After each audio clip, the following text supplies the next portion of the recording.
a little bit about property demergers and how a quirk in the legislation actually allows for a tax-free base cost uplift of properties in the event that we're demerging, say, a property portfolio from a group.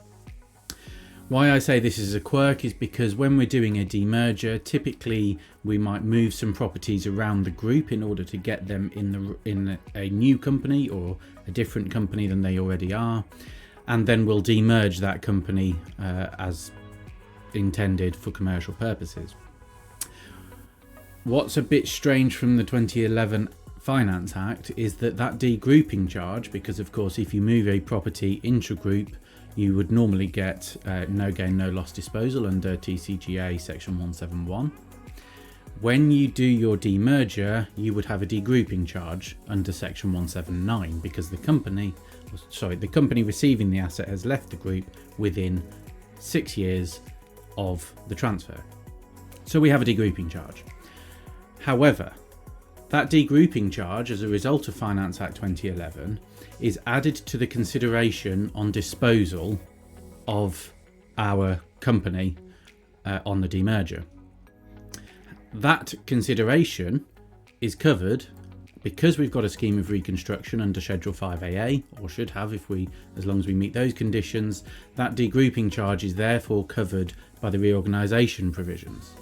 So therefore, we have transferred property in the group to get it to where we need it to be to effect the demerger.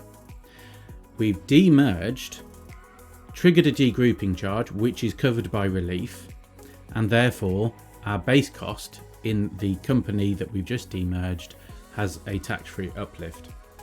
Can you do this every time? Definitely not. You cannot do a demerger unless you have commercial purposes and we are demerging without one of the main purposes being to obtain a capital gains tax or a corporation tax advantage. So we typically, on a property demerger, for example, would apply to HMRC for clearance under sections 138 and 139 of TCGA, as well as transactions in securities. So if we are doing a demerger purely to get that tax-free uplift, then HMRC will almost certainly refuse clearance. If we are doing it for entirely commercial purposes, and this just happens to be a consequence of the way the demerger is being designed, then there's no argument that this is a main purpose of the demerger, it's purely a consequence of it. In which case, HMRC should provide us clearance, and that tax-free uplift results from the demerger. So, a bit of a quirk of the legislation, as I say. Perfectly possible. The parts we need to be careful of: if you're demerging, yes, you can get a tax-free uplift, but what about SDLT or LBTT?